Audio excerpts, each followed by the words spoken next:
좀 축복과 감사의 말로써 이 시간을 시작을 했는데, 말씀의 문을 열며 어쩔 수 없이 오늘날 우리들이 살아가는 이 시대를 말하지 않을 수가 없을 것 같습니다.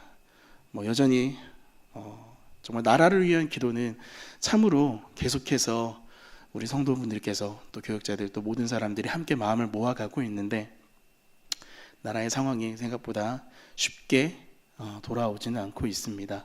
정상화되는 것들이 언제쯤 완성될 것인지라는 생각만 하고 있을 뿐, 여전히 또 한 치 앞도 모르는 또 국내와 국외 상황으로 인하여서 더 많은 기도를 우리가 주님이 원하시는지라는 생각을 하게 됩니다.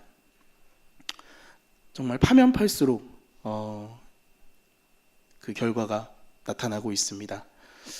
그 고구마 뿌리를 캐면은 고구마 줄기에, 뿌리 줄기에 얽혀서 끌어올려지는 것들, 그렇게 표현하는 것도 모자라서 전 모든 밭에 하나의 줄기가 있는 것처럼 정말로 모든 곳에 비리와 죄와 그런 바르지 못함들이 퍼져 있는 것들을 보면서 하나님, 정말 이 나라가 주의 은혜가 필요합니다라는 기도가 절로 나오는 때가 요즘입니다.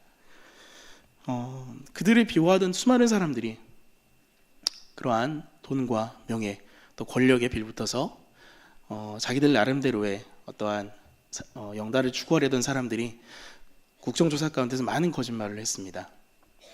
절대 자기는 아니고 나는 알지 못하였다, 나는 모르는 일이다.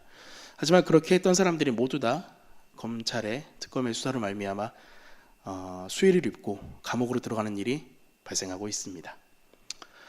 전에도 제가 설교하면서 한번 여러분과 얘기했던 적이 있었을 것 같습니다.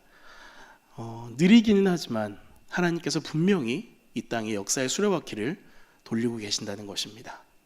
역사의 주인 되신 하나님께서 이 나라의 주인 되시고 이 역사의 주인이 되셔서 계속해서 하나님 그분이 원하시는 방향으로 하나님의 방법에, 하나님의 때에 맞게 이 땅을 새롭게 하실 것을 믿습니다. 오늘 우리가 함께 읽은 나훔 역시 그러한 하나님의 계획과 하나님의 역사하심에 대한 또 이야기가 나오게 되는데요. 나훔서는 북왕국 이스라엘이 함락되고 백성들이 포로로 끌려간 이후에 유대 땅에서 선포된 예언입니다. 이 예언의 대상자들은 말입니다, 아수르를 향한 예언이었어요. 특히 니느웨라는 도시, 거기에 살던 사람들을 향한 예언이었습니다. 더하여서 그들로 말미암아 고통을 받고 있던 유다 백성들을 향한 예언이었습니다. 짧은 이 3장의 예언 가운데 특별히 우리가 집중해야 될 것들이 있는데요. 그 전에 먼저 이 니느웨라는 도시에 대해서 우리가 좀 생각을 해봐야 될 것 같습니다.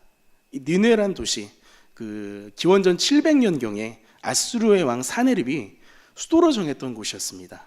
원래 굉장히 오래된 도시였습니다. 없었던 도시가 아니라 원래 있었던 도시를 이 사네립이 수도로 정하여서 더 발전하게 된 것이죠. 612년에 아수르가 멸망합니다. 약 88년 후죠. 메대와 바벨론의 연합군에 의해서 아수르는 멸망합니다.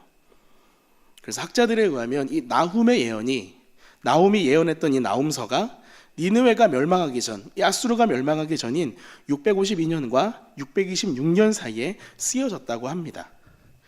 멸망까지는 좀 시간이 있었지만 하여간 나훔의 예언은 사실 이때가, 그리고 니느웨가 멸망할 것이라고 생각하지 못했던 그런 역사적인 시기라고 합니다.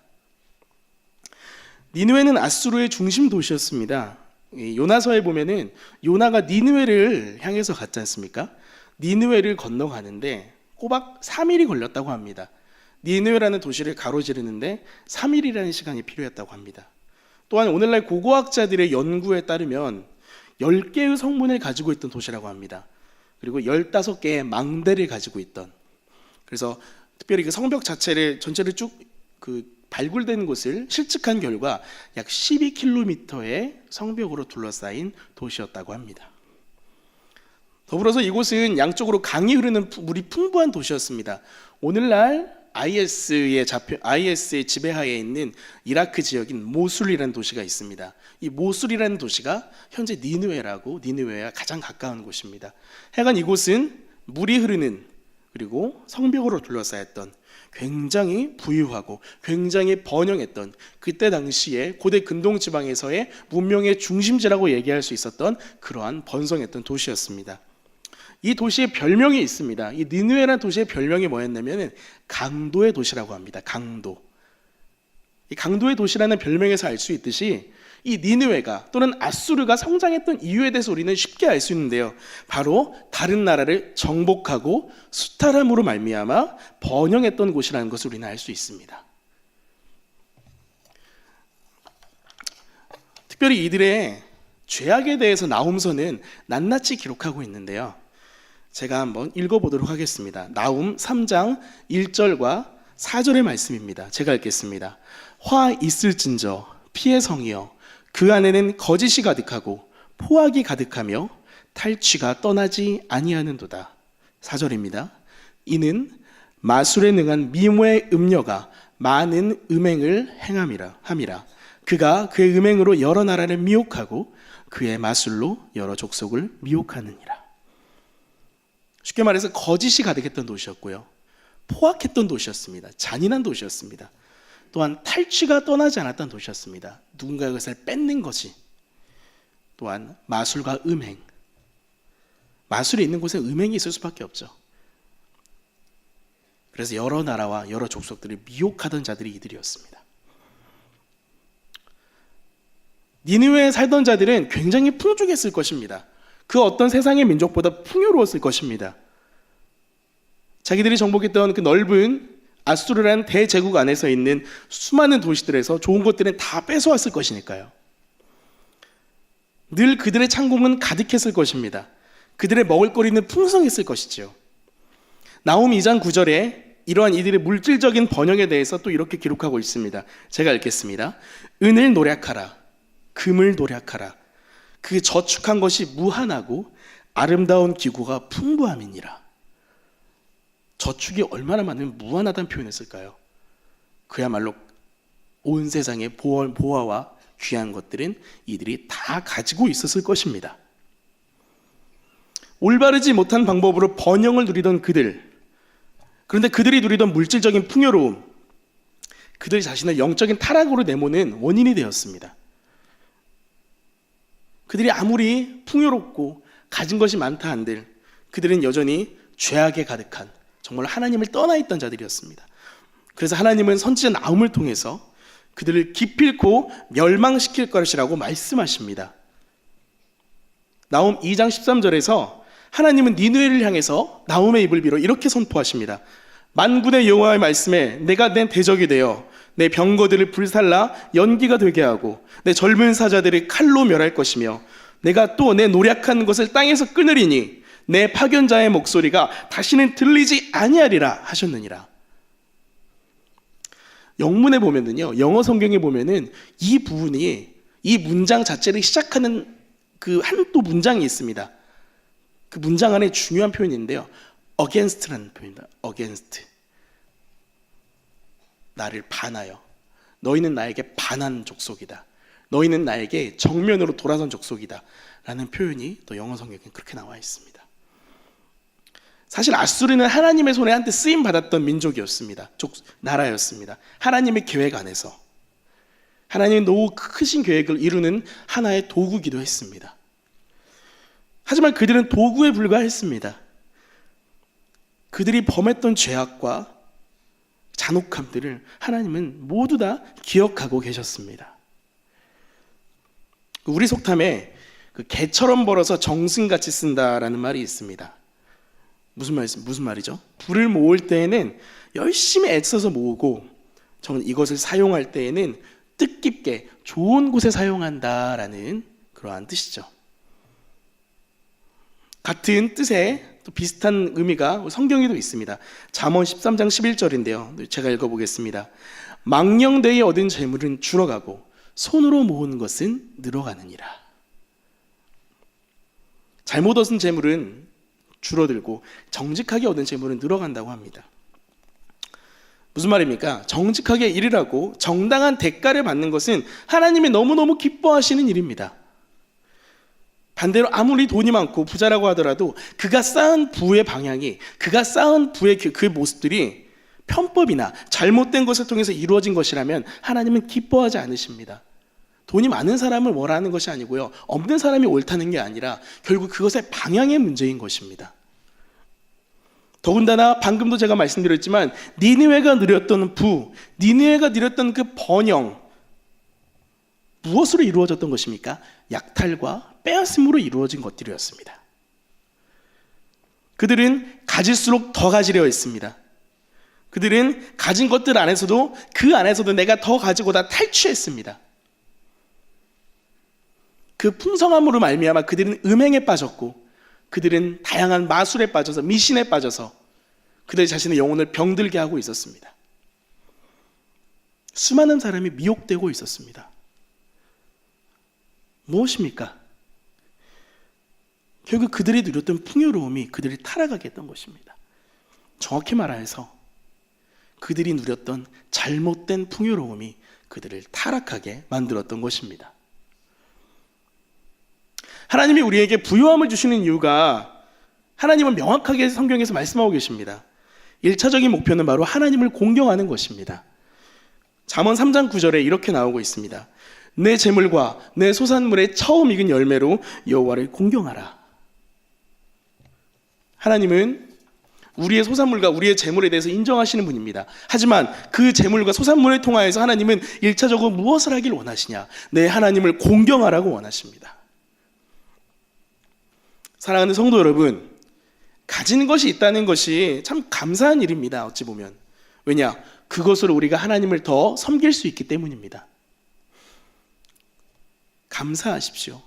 하지만 무엇보다 더 중요한 것은 우리에게 있는 것이 적든 많든 얼마가 되었든지 간에 우리는 여전히 우리 삶의 가장 중요한 목적을, 우리 삶의 가장 중요한 포커스를 하나님을 공경하고 하나님을 즐거워하는 일에 맞추어야 된다는 것입니다. 우리가 가진 것들이 어디로부터 온 것인지를 명확히 기억하며 이것의 주인이 되신 분이 누구인지를 인정하는 일. 만약에 우리가 이것을 잃어버리고 우리가 이 상황을, 이 사실을 망각하게 될 때 우리는 니느웨와 같이 가진 것만 많을 뿐 우리의 삶을 병들어 버리게 하는데, 우리 인생을 타락시키는데 방조해 버리는 결과가 될 수도 있습니다.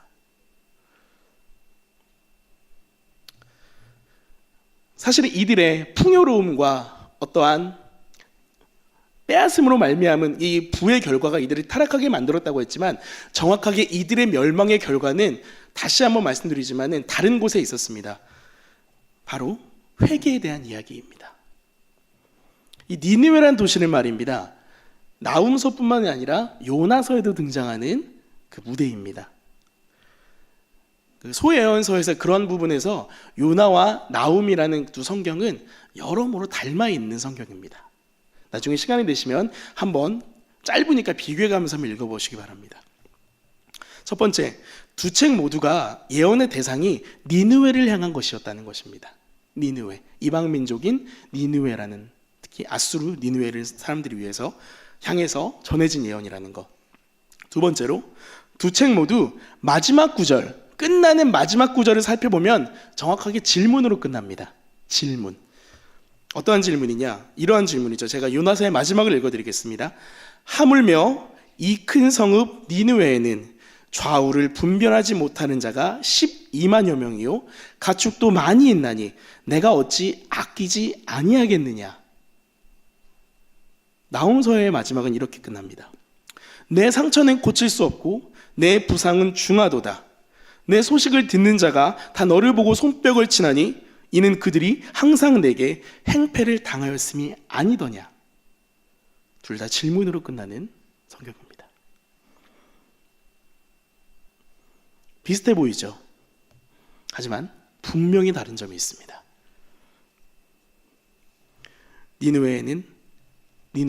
요나서에는 니느웨를 용서하시는 하나님의 사랑이 드러났다면, 나홈에는 그럼에도 불구하고 변하지 않는 니느웨를 향하여서 진노하시며 멸망할 것이라 선포하시는 하나님의 거룩한 분노가 드러나고 있습니다. 왜 이렇게 망가져 버렸을까요? 왜 이렇게 두 책에 나타나는 니느웨의 모습이 이렇게 다를까요?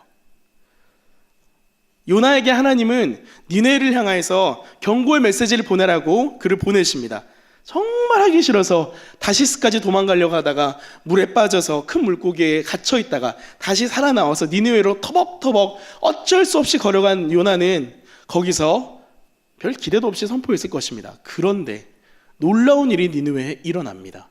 왕으로부터 시작해서 가축에 이르기까지 모든 사람, 모든 육축이 회개하기 시작합니다. 여러분, 성경에 나와 있는 얘기지만 그렇지만 동물이 베옷을 입고 회개했다고 생각을 해보십시오. 이게 참 재미있는 상황입니다. 얼마나 이들이 절박했으면 자기들이 키우는 소한테까지 베옷을 입혀가지고 억지로 엎드려가지고 회개를 시켰을까요? 그만큼 니느웨에 있던 사람들의 예언을 듣고 나서의 마음은 절박했었습니다.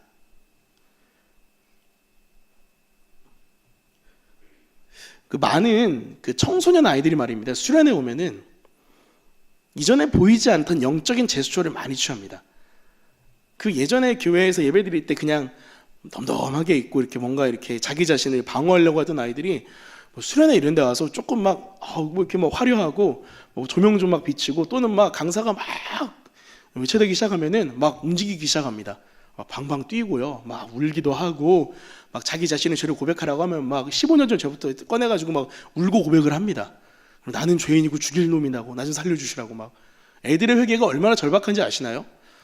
별로 지은 죄도 없을 것 같은 애들이 회개를 한번 하기 시작하면은 정말로 어른들 그 기둥뿌리, 그 소나무 뿌리 뽑는다는 말이 있잖아요. 그거 저리 가라입니다. 그렇게 회개하고 눈물을 흘리면서 막 엎드립니다. 그런데 그 상황을 보면서 저와 교제하는 많은 청소년 사역자분들께서 이런 표현을 쓰십니다. 땜질이라고 합니다. 땜질. 거룩한 땜질이라는 표현을 쓰십니다. 땜질 뭔지 아시죠? 냄비가 구멍이 났습니다. 냄비가 구멍이 났으면 냄비를 바꿔야죠. 땜질이라는 것은 그냥 어떻게든 대충 떼워 써가지고 이거를 계속 쓰기 위한 것, 다시 구멍이 날 수밖에 없는 것들입니다. 물론 모든 아이들이 그렇지는 않지만은 대다수의 아이들이 그 수많은 캠프나 수련회에 가서 그렇게 은혜를 받았다고 하는 아이들이 삶이 변하지 않는 모습을 저는 너무나 많이 봤습니다. 니느웨의 모습도 이와 같았을 것입니다. 가축까지 자기들이 회개하는 것들을 모자라 가축에게까지 베옷을 입혀가지고 회개를 시켰던 그들인데, 사실 이 니느웨와 나훔의 시간적인 그 차이는 얼마 되지 않습니다. 100년이 조금 넘는 시간입니다. 그 시간 동안에 어떤 일이 일어났습니까? 결국 니느웨는 멸망하게 됩니다. 멸망할 것이라는 예언을 듣습니다. 우리에게 이 니느웨의 모습이 시사하는 바가 굉장히 큽니다. 회개가 그저 땜질로만 그쳐져서 우리 인생 가운데 정말 급한 것을 막아보고자 하는, 구멍난 곳, 어떻게든 드러난 곳을 막아보고자 하는 행위로서 회개가 이루어졌기 때문에 잠시 받은 감정적인 동요와 어떠한 그런 눈물을 흘리는 것들, 우리의 그 제스처에 변하는 것들을 회개로 착각해서 진정한 회개의 동력이 삶으로 이어지지 않는 모습이 우리 인생 가운데 너무나 많다는 것입니다. 비단 아이들의 모습뿐만은 아니겠죠. 맞습니다. 회개하고 나아가면 하나님은 받아주십니다. 사랑으로 받아주십니다. 언제나 열려 계신 분이십니다. 우리를 향해서 그 팔을 펴시고 회개하러 나오는 우리들의 모습을 언제나 받아주시며 안아주시는 하나님이 바로 우리 하나님이십니다. 그런데 우리는 그 하나님의 사랑을 종종 왜곡하여서 우리들의 상황에 맞게 그 사랑을 우리 마음대로 조립하고 끼워 맞추고 바꾸기를 잘합니다. 여러분, 회개하는 거 정말 중요합니다. 회개하십시오. 제가 지난번 설교에도 회개하라는 메시지를 했던 것 같은데요, 회개하는 거 정말 중요합니다. 하지만 회개 이후의 삶은 그것보다 더 중요합니다. 오늘의 본문 말씀은 이렇게 우리에게 말하고 있습니다. 이번에는 한번 다 같이 읽어보겠는데 1장 7절 말씀을 함께 읽어보겠습니다. 시작. 여호와는 선하시며 환난 날에 산성이시라. 그는 자기에게 피하는 자들을 아시느니라. 아멘. 하나님은 선하신 분이십니까? 믿으십니까? 우리들이 어려울 때, 우리들이 피할 곳이 없을 때 견고한 산성이 되어주시는 하나님이십니다. 하지만 우리가 그분의 대적이 될 때 어떤 모습이죠? 니느웨의 모습이 될 때, 한 번 더 말씀드리겠습니다. 회개하고서도 그 회개의 모습을 이어가지 못하고 다시금 돌아가 버리게 될 때 하나님은 분노하신 하나님이십니다. 우리 이번에는 그 다음 절 8절을 함께 읽어보겠습니다. 바로 함께 읽어보겠습니다. 시작. 그가 범람하는 물로 그곳을 진멸하시고 자기 대적들을 흑암으로 쫓아내시리라.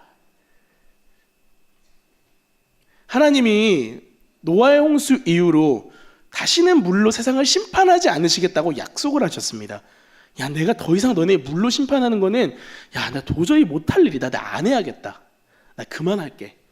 무지개까지 띄워주시면서 약속을 하셨습니다. 그런데 그 하나님께서 그곳을 물로 진멸하시겠다고 하십니다. 얼마나 화가 나시고 얼마나 그 모습이 안타까우시면 분노가 일어나시면은 야, 내가 물로 너네를 심판하지 않겠다고 약속까지 했지만 나 이번에는 도저히 안 되겠어. 내가 물로 너네를 뒤집어 버릴 거야. 그리고 자기의 대적들을 흑암으로 쫓아내실 것이라고 말씀하십니다. 일단 이 나움의 예언의 주체가, 예언의 방향, 예언의 대상이 니느웨이기 때문에 하나님은 니느웨가 진멸할 것이라고 이렇게 말씀하고 계십니다. 하지만 여러분, 이 말씀이 니느웨를 향한 말씀은 아니라는 것을 기억하시기 바랍니다. 오늘날 우리들을 향한 하나님의 거룩한 사랑 어린 경고의 말씀이라는 것입니다. 다시 한번 말씀드립니다. 일시적인 회개 정말 중요합니다. 하나님 앞에 회개의 그 시간을 가지는 건 정말 중요하지만 삶을 드리는 지속적인 회개의 열매를 맺는 것이 우리 인생 가운데 더 중요한 것임을 기억하시기 바랍니다. 그렇다면 지속적인 이 회개의 열매를 맺기 위해서 우리는 어떻게 해야 될까요? 시간이 많지 않은 관계로 짧게나마 3가지 정도로 정리를 해봤습니다. 첫 번째, 하나님은 용서하셨지만 나는 기억해야 합니다. 무슨 말씀입니까? 하나님은 우리의 죄를 모두 용서하셨습니다. 우리 죄는 분명히 존재하고 있어요. 우리 죄가 없어지거나 사해진다는 표현이 바로 하나님이 우리의 죄를 보시고 못 본 채 하신다는 겁니다. 죄가 있지만 하나님은 그걸 간과하신다는 거예요. 하나님은 우리 죄를 잊어주세요. 하지만 우리는 하나님을 만나기 전, 그러니까 하나님 앞에 우리 죄를 용서받기 전에 죄에 빠져서 비참했던 우리의 상황에 대해서까지 잊어버리면 안 된다는 것입니다. 영화 밀양을 보신 분들은 아실 거예요. 주인공인 전도연이 아들을 잃습니다. 아들을 유괴하고 살해한 살해범이 감옥 안에서 전도연을 만나서 평화로운 표정으로 이렇게 이야기합니다. 하나님이 다 용서해 주셨다고. 한동안 그 장면 때문에 많은 기독교인들이 고민하며 괴로워했습니다. 하나님의 사랑으로 우리는 용서받았지만 용서받기 이전에 비참했던 우리가 죄 가운데서 얼마나 초라하고 정말로 어려웠는지에 대해서는 우리가 잊지 말아야 한다는 것입니다. 두 번째, 매일 십자가 앞으로 나가야 된다는 것입니다. 회개라는 것은 말입니다, 방향의 전환을 의미합니다. 가던 방향에서 완전히 돌려서 돌아가는 것을 의미합니다. 그냥 애매하게 방향을 살짝 트는 게 아니라 완벽한 돌아섬을 의미하는 것이 회개의 근본적인 의미입니다. 방향성의 문제라는 것입니다. 하나님과 반대 방향으로 부지런히 죄의 길을 갔던 우리들의 삶을 완벽하게 돌아서서 십자가 앞으로 나아가는 것, 제가 전에도 설교 시간에 한번 이야기했을 것입니다. 매번 우리는 십자가를 바라보지만 어느 날은 100m를 갈 수도 있고 어느 날은 1km를 갈 수도 있고 어느 날은 시속 10km, 100km로 갈 수 있지만 어느 날에는 1mm도 못 가는 날이 있습니다. 어느 날에는 정말 시속 0.001m도 못 가는 때가 있습니다. 좌절하지 마십시오. 중요한 것은 방향이라는 것을 잊지 마시기 바랍니다. 내가 십자가를 바라보고 내가 어떻게 피가 나고 정말로 찢어지고 어려워도 어떻게든 간에 내가 한 발짝이라도 십자가 앞으로 나아가야겠다, 그 소망으로 우리의 인생을 살아가야 된다는 것입니다. 마지막으로 내 삶의 주인이 하나님이심을 기억하시라는 것입니다. 굉장히 쉬운 질문입니다. 여러분은 여러분의 삶의 주인이 누구라고 생각하십니까? 당연히 하나님이시라고 고백하시겠죠. 하지만 한 번 더 여러분 내면의 자아에게 물어보십시오. 내 삶의 주인은 누구일까? 우리의 인생이 우리 것이 아님을 우리는 고백해야 됩니다. 세상은 우리에게 말합니다. 내 인생은 너의 것이라고 얘기합니다. 너의 인생은 너의 것이기 때문에 너에게 주어진 모습대로 네 인생을 네가 꾸려가라고 세상은 그렇게 멋지고 쿨하게 이야기합니다. 하지만 그것은 거짓말입니다. 우리 인생은 하나님의 것입니다. 그렇게 하나님의 방향대로 하나님이 이끄시는 것을 우리가 찾아가야 하며 그분 앞에 계속해서 나아가야 되는 이유가 여기에 있습니다. 예전에 항해자들이 배를 타고 가면서 방향을 알기 위해서 봤던 가장 중요한 방향타가 뭐였습니까? 북극성이었습니다.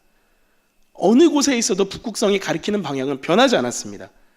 항해자들은 그것을 바라보면서 자신들의 갈 길을 찾아갔습니다. 변하는 기준점을 잡지 마시고요, 변하지 않는 기준점인 하나님을 우리 인생의 주인으로 놓으십시오. 그분이 우리 삶의 주인이라는 것을 인정하고 그분과 함께 살아갈 때 우리는 일시적인 회개의 삶을 사는 것이 아니라 지속적인 회개의 열매를 맺을 수 있다는 것을 기억하시기 바랍니다. 말씀을 정리하겠습니다. 나훔은 하나님의 백성들을 괴롭게 했던 니느웨를 향해서 멸망할 것이라고 예언하고 있습니다.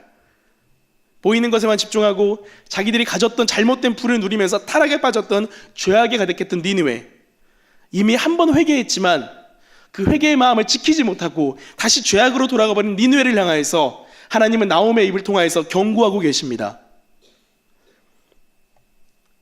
사랑하는 성도 여러분, 다시 한번 말씀드립니다. 니느웨를 향한 경고는 니느웨를 향한 것만이 아닙니다. 오늘을 살아가는 우리들을 향한 하나님의 경고임을, 하지만 그 안에 우리를 향한 충만한 사랑과 애틋한 마음을 가지고 말씀하시는 그 하나님의 경고라는 것을 잊지 마시기 바랍니다. 함께 이 시간 찬양하면서 기도의 자리로 나아가겠습니다. 내 마음의 주를 향한 사랑이